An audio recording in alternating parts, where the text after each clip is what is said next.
Smart ভূমি সেবা, smart নাগরিক প্রতিপাদ্যকে সামনে রেখে সারা দেশের ন্যায় নোয়াখালী চাটখিলে ভূমি সেবা সপ্তাহ উপলক্ষে সচেতনামূলক সভার আয়োজন করা হয়েছে। একই সাথে আগামী 14 জুন পর্যন্ত দেশের 8টি বিভাগ, 64টি জেলা এবং 507টি উপজেলা, রাজস্ব সার্কেল, ইউনিয়ন ও পৌর ভূমি অফিসে এ কর্মসূচি চলবে।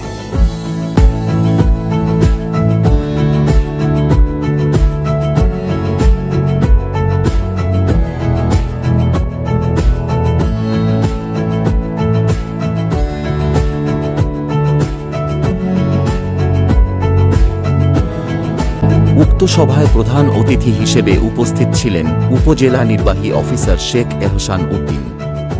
সভার সভাপতিত্ব করেন সহকারী কমিশনার ভূমি আকিব ওসমান। প্রধান অতিথি উপজেলা নির্বাহী অফিসার তার বক্তব্যে বলেন, আসলে প্রতি বছর পালিত হচ্ছে এবং আমার মনে হয় আপনারা একটি বিষয়ে একমত হবেন, যারা এখানে মুরব্বীরা আছেন, 2000 সাল বা 2010 সালে যেরকম ছিল 2024 সালটা কি এরকম হচ্ছে কিনা একটু পরিবর্তন আসছে না? এইটা যে অবস্থায় ছিল সেই অবস্থা থেকে অনেক বেশি পরিবর্তিত হচ্ছে আস্তে আস্তে। সরকারের এই ভূমি মন্ত্রণালয়ের উপর নজর এবং এই ভূমি মন্ত্রণালয়কে এটাকে বারবার সার্কুলেট করে এটাকে প্রত্যেকটা রেকর্ডকে অনলাইনে নেওয়া এবং তার পরবর্তীতে নামজারিকে অনলাইনে নেওয়া, ভূমি উন্নয়ন কর। একটা জিনিস চিন্তা করেন, আমার বাবারা বলে এখনো 200 টাকা খাজনা। এখন এই খাজনার হিসাব কিন্তু মানুষ করতে জানতো না। তখন কিন্তু তখন তাদেরকে তহসিলদার বলতো, তহসিলদারদের কাছে গিয়ে বস্তু হিসাব করতে কত হবে, এটা একটা সারপ্রাইজের মতো যে তহসিলদার কত বলবে তার ইচ্ছা। এরকম ছিল না একসময়? মুরব্বীরা কি বলেন, একসময় তহসিলদারের ইচ্ছা, মনে ইচ্ছা হইলো বললো 15,000 টাকা বললো, আপনি তো বুঝতেছেন না হিসাব নিকাশ কি, করা গন্ডি কানা হিসাব, এই হিসাব করে বললো, আপনি এটা দিয়ে দিলেন। জিনিসটা এরকম ছিল। এখন দেখেন, এখন ওনার হিসাব করার টোটাল প্রক্রিয়াটাই বাদ হয়ে গেছে। এখন হিসাব করতেছে কে? সফটওয়্যার। তার মানে যদি আপনার 15,000 টাকা হয়, 15,000 টাকায় 200 টাকা হলো 200 টাকায়, তাই না? তার মানে স্বেচ্ছাচারিতা বন্ধ হয়েছে। স্বেচ্ছাচারিতা করার মতো অবস্থা আর ভূমি অফিসে নাই। তবে হ্যাঁ, অনলাইনে এখনো মানুষ করতে পারে না। ইংল্যান্ডের মানুষ এগুলো অনলাইনে সব নিজেরা করে, কিন্তু বাংলাদেশের মানুষ অনলাইনে করতে পারে না। তখন কি করে? তখন গিয়ে ধরেন ওনার কাছে গেল, ভাই একটু করে দেন, ভাই ধরেন এটা 200 টাকা রাখেন, এটা করে দেন। কেন এটা ওনার কাছে কেন গেল? কারণটা কি? আমি তো বলি নাই যেতে গেল কেন। যাওয়ার কারণ হচ্ছে আপনি অনলাইনে টিকতে পারেন না, আপনি জমির দাগ খতিয়ান লিখতে পারেন না, জমির মালিকরা অনলাইনে কি করতে পারছে না, নিজের জমিটাকে পরিচিত করে তুলতে পারছে না, খাজনাটা বের করতে পারছে না, ওয়েবসাইটে যেতে পারছে না। তো এইটা স্বাভাবিক। এটা কবে যেতে পারবে? 2030-এ যেতে পারবে। 40-এ আপনার ছেলেমেলে ঠিকই ঢুকবে, তখন কিন্তু এর কাছে আসবে না। এ জানবেই না কে ভূমি উন্নয়ন কর দিয়ে চলে যেতেছে, এসিলেন জানবেই না কে নামজারি করে নিচ্ছে কখন, কারণ এসিলেনের কাছে আসেই নাই কেউ, কারণ ইউএলএর কাছে কেউ যায়ই নাই, নাজিরের কাছে কেউ আসেই নাই, দলিল লেখকের কাছে কেউ যায়ই নাই। এই দিনটা আসতে আরও 5-7 বছর হয়তো লাগবে। বিশেষ করে আমাদের মুরব্বীদের যারা ছেলে মেয়ে, তারা কিন্তু অনলাইনে যথেষ্ট এক্সপার্ট, তাই না? তারা কিন্তু এটা করে ফেলবে নিজেরা। তারা যদি একবার বুঝতে পারে এই ওয়েবসাইটে যায় এইভাবে টিপ দিলে মোজা দাগ খতিয়ান বের করা যায়, নিজের রেকর্ড নিজে দেখা যায়, তাহলে কিন্তু নিজেরাই এটা করবে, তাই না? তো এখনো পর্যন্ত আমার কাছে ভূমি অফিসের প্রধান চ্যালেঞ্জ মনে হচ্ছে মানুষের অজ্ঞতা। মানুষ জানে না কেমনে করতে হবে। যদি জানতো তাহলে আসতো না, সোজা কথা। জানলে আর আসতো না। অনলাইনে জিডি করা গেলে কি মানুষ অফলাইনে যাবে? থানায় যাবে? অনলাইনে মামলা করতে পারলে কি অফলাইনে যাবে? মানুষ ওসির কাছে যাবে? সরকার চাচ্ছে সবাই অনলাইনে চলে আসুক, মানুষ অনলাইনে পুরোপুরিভাবে আসতে পারছে না এখনো পর্যন্ত। তারপরও অনেক পরিবর্তন হয়ে আসছে। একটা জিনিস আমি বলি, এই যে খাজনাটা অনলাইনে নিছে, এটা যে অফিস থেকে নেওয়া শুরু, ওই অফিসের রেসিডেন্ট ছিলাম আমি। এটা একটা পরম সৌভাগ্যের ব্যাপার। এইটা 2018 সালের সর্বপ্রথম নুরুল হাই মোহাম্মদ আনাস নামে একজন অফিসার, সেই চিন্তা করলো এই টাকাটা দিতে অফিসে আসতে হয় কেন? দুনিয়ার টাকা, রেমিটেন্সের টাকা বিদেশ থেকে চলে আসে, বিকাশে টাকা দিই, ব্যাংকে টাকা দিই, কিন্তু ভূমি অফিসের টাকা কেন হাতে হাতে দিতে হয়? এইটা কেমন কথা? সেই ব্যক্তি, আমার 2 ব্যাচ সিনিয়র, সেই ব্যক্তি প্রথম চিন্তা করলেন তার একটা ইউনিয়ন ভূমি অফিসকে তিনি বিকাশের মাধ্যমে পেমেন্ট নেবেন, এবং সরকারের কোনো নিয়ম তখন ছিল না বিকাশের মাধ্যমে নেওয়ার। উনি একটা কমিশনার থেকে পারমিশন নিলেন যে আমি বিকাশে টাকা নিব, 20 টাকা করে বেশি নিব, 1000-এ 20 টাকা। কমিশনার স্যার এটা অনুমতি দিলেন যে নাও দেখি পারো কিনা। ওই ইউনিয়নটাকে তিনি সফটওয়্যারের আওতায় আনলেন। এনে এটা ট্রায়াল বেসিসে উনি দেখালেন যে এই টাকাটা এবং এই দাবিটা মানুষকে অনলাইনেই জানিয়ে দেওয়া যায় এবং অনলাইনেই টাকাটা নিয়ে নেওয়া যায়। পরবর্তীতে সরকার তাকে জনপ্রশাসন পদক দিল এবং ভূমি অফিস পবার আসছে, আপনারা শুনে থাকবেন। এই অফিসটাকে জনপ্রশাসন পদক দিল, এই পদকটা এখনো আছে। এবং এর পরবর্তী থেকে পবাকে ট্রায়াল করেই প্রথমে কয়েকটা উপজেলায় এই অনলাইনে খাজনা নেওয়া শুরু হয়, তারপর সারা দেশে একযোগে এটা শুরু হয়। সো এইটার রুটপাট থেকে আমার দেখার সুযোগ হওয়াতে এটা আমার সৌভাগ্য এই জিনিসটা, যে কীভাবে একটা আইডিয়া চেঞ্জ করে দিতে পারে মাথা। একটা আইডিয়া আসতে হঠাৎ করে একজনের মাথায় বললো যে এটা করে দেখি, করে দেখতে গিয়ে পাগলামি করে এটা হয়ে গেছে একটা ধরেন 400 কোটি টাকার প্রজেক্ট। ধরেন বিশাল বাংলাদেশে বড় করে সফটওয়্যার জেনারেট করে হাজার হাজার আপনার কি বলে ওই যে আউটসোর্সিং করে সবাই কিন্তু এটার জন্য ইনপুট দিয়েছে। কি ইনপুট দিয়েছে? আপনার যে দলিল, আপনার যে খতিয়ান, আপনার যে রেকর্ড, সেই রেকর্ডটা কিন্তু অনলাইনে আছে এখন, তাই না? আপনার প্রত্যেকটা রেকর্ড অনলাইন আছে। আগে কি হইতো, যাইতেন যাই বলতেন যে এটা তো নাই, এটা তো পাওয়া যায় না, বুঝেন? দেখেন এখন কিন্তু আপনি একটু সার্চ দিতে পারেন না, হয়তো সবাই হয়তো পারছে। কে পারেন? একটা জমির রেকর্ড সার্চ করতে কে পারবেন এখানে? কি ভূমি সেবা সপ্তাহ, আগে এটা শিখাও। ই পর্চা দেখতে পারবেন কিভাবে জানেন? এইটা না জানলে তো আপনি ভূমি সেবাটা নিতে পারবেন না। আপনি এটা জানলে তো এসিলেন্টের কাছে আসবেন না। ওইটা ডাউনলোড করবেন, ডাউনলোড করে প্রিন্ট দিয়ে বলবেন যে আমার ই পর্চা আছে, আমার জমি অন্য কেউ নিল কেন? জিনিসটা আপনার জন্য সুযোগটা আছে, কিন্তু আপনি পারেন না, তাই নিতে পারছেন না। সব কিছু অনলাইনে আছে। আমি একটু বলে রাখি, আমরা একটা নতুন এমপি স্যারের গাইডেন্স, আমরা একটা নতুন ধরনের কার্যক্রম চাটখিলে শুরু করছি। এটা এই শুক্রবার থেকে শুরু হবে। আমরা জনগণকে নিয়ে প্রত্যেকটা ইউনিয়নে বসবো।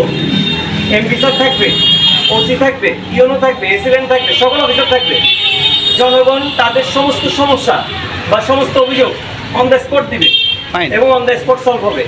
এটা হচ্ছে জনগণকে জবাবদিহিতামূলক একটি আয়োজন আমরা ইউনিয়নে করবো।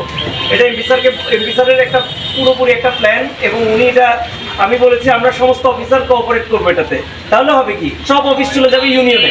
এক জায়গায় এসিলেন্ট বসে আছে, ওসি বসে আছে, ইউনো বসে আছে, সমাজসেবা অফিসার, কৃষি অফিসার সব বসে আছে। কোথায় কি অনিয়ম মানুষ বলবে, ইনস্ট্যান্ট সলভ হবে। এতে জনপ্রতিনিধির সাথে জনগণের যে জবাবদিহিতা সেটা নিশ্চিত হবে, এবং সরকারি কর্মকর্তাদের সাথে যে জবাবদিহিতা সেটা নিশ্চিত হবে। এই বিষয়টি আপনারা আমরা ঈদের ছুটিতে শুরু করছি। হয়তো আমরা সকল অফিসাররা এইবার থাকবো না এই ঈদের ছুটিতে, বাট আমি থাকবো, ওসি সাহেব থাকবে, যারা থাকবে সবাই মিলে আমরা এই শুক্রবার বিকাল 3টে এটা হাটপুকুরিয়াই করছি। আর শনিবার মানে ঈদের ছুটির মধ্যেই শনিবার বিকাল 3টে এটা আমরা পরকোটে করছি। এখানে ভূমি সংক্রান্ত অভিযোগ, কৃষি সংক্রান্ত, মাটি কাটা, সেই সব কিছু অন দ্য স্পট ইনস্ট্যান্ট মুখের উপর বলতে হবে। কারা কি সহযোগিতা করে, কারা কোথায় কি অনিয়ম করে, সব মুখের উপর বলবেন। যেই সাথে জনগণ যদি মুখের উপর বলতে শিখে, আমরা মুখের উপর জবাব দিতে পারি, তাহলে সেটা হবে একটা জবাবদিহিতামূলক সমাজ। তো আমরা সেটা চাটখিলে প্রথমবারের মতো শুরু করছি, এই জন্য এমপি স্যারকে ধন্যবাদ।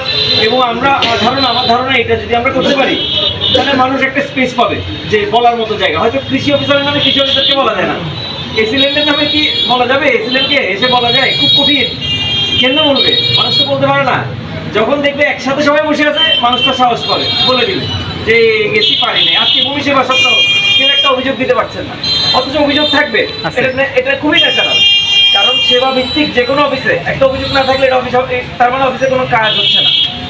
সেবা ভিত্তিক অফিস, ওসির দরবারে অভিযোগ থাকবে, পাসপোর্ট অফিসে অভিযোগ থাকবে, এসিলেন্ট অফিসে অভিযোগ থাকবে। এটা থাকবে। এটা যদি না থাকে, তাহলে এসিলেন্ট কোনো কাজ করে না মনের মধ্যে প্রতিমন হয়। তার মানে মনে হচ্ছে সবাই এখানে দাওয়াত খেতে আসছেন, এটা হলো না। অভিযোগকারী থাকবেন, অভিযোগ নিষ্পত্তি করার জন্যই তো উনি বসে আছেন, নাকি? অভিযোগই নাই, তাহলে ওনার পদের দরকার কি? এখানে এসিলেন্ট দরকার নেই। তাহলে অভিযোগ আছে বলেই অভিযোগ নিষ্পত্তিকারী হিসেবে কাউকে রাখা হয়, তাই না? মামলা হয় বলে ওসি থাকে। তার মানে সমাজে কোনো কিছুকে নির্মূল করে ফেলা পৃথিবীর কোথাও যায় নাই। মানে হচ্ছে অপরাধ নির্মূল করে কোনো সমাজ থেকে, পৃথিবীর সব দেশে পুলিশ আছে, সব দেশে মামলা আছে। তার মানে অপরাধ, এটাকে দমন করা, এটাকে কমানো, এটাকে হ্রাস করা, এটা হলো টার্গেট। ভূমি অফিসকে সেবা দানে আরো বেশি ইমপ্রুভ করা, কালকের চেয়ে আজকে ভালো সেবা দেওয়া, এটা হলো আমাদের টার্গেট। ঠিক আছে? তো আমি মনে করি যে অনলাইনের সেবাটা প্রচার করা দরকার বেশি। এটা শিখাইতে হয় মানুষকে। এটা না শিখালে মানুষজনের মধ্যে ওই বোধটা জাগ্রত হয় না। ভূমি সেবা সপ্তাহের প্রধান টার্গেট হওয়া উচিত তোমার কি কি ভূমি সেবা, এইটা মানুষকে বেশি বেশি জানাতে হবে। এটা ইউনিয়ন ভূমি অফিস, আপনার জানান লিফলেট দিচ্ছেন? আপনার লিফলেট দিবেন, ওয়েবসাইটে দিবেন, মানুষের ঘরে ঘরে যেতে থাকবে, যেতে 5 বছর পরে দেখবেন আপনার অফিসে আর কেউ আসে না। সবাই বুঝে গেছে যে এগুলোতে এই কাজগুলো এখানে করা যায়। ভূমিতে কি পরিমাণ জিনিস এখন অনলাইনে আছে আর কি পরিমাণ জিনিস স্বচ্ছ হয়ে গেছে, মানুষ যদি তা জানতো তাহলে মানুষ এসএলএনকে আর ইউএলওকে চ্যালেঞ্জ করতো যে এগুলো আমরা করবো না। কিন্তু মানুষ বুঝতে পারছে না, মানুষ অজ্ঞতার ভিতরে আছে, মানুষ জানে না এই জিনিসটা অনলাইনে পাওয়া যায়। আমার সব আত্মীয়-স্বজন আমাকে ফোন দেয়, এই তোমার কি ওই এসএলএন পরিচিত আছে? আমি বলি কেন? বলে নাম জেলে আবেদন করো। আমি করো, এই ডকুমেন্ট লাগবে অনলাইনে করেন, বাকিটা আমি দেখি। আপনি আবেদন নাম্বারটা তো ফেলান, আবেদন নাম্বারটা ফেলতে পারেন না, তার আগেই এসএলএনকে আপনার প্রয়োজন হয় কেন? এসএলএন তো হইলো ফাইনাল দিয়ে শেষ রায় দিবে। আপনার প্রথম দিন জমির কথা মনে আসলে কার কথা মনে হয়? এসএলএনের কথা মনে আসে না? জমির নাম জারি করবো, প্রথম কথা কার মনে আসে? নাম যায়, বলে যে এসএলএন তো শেষ।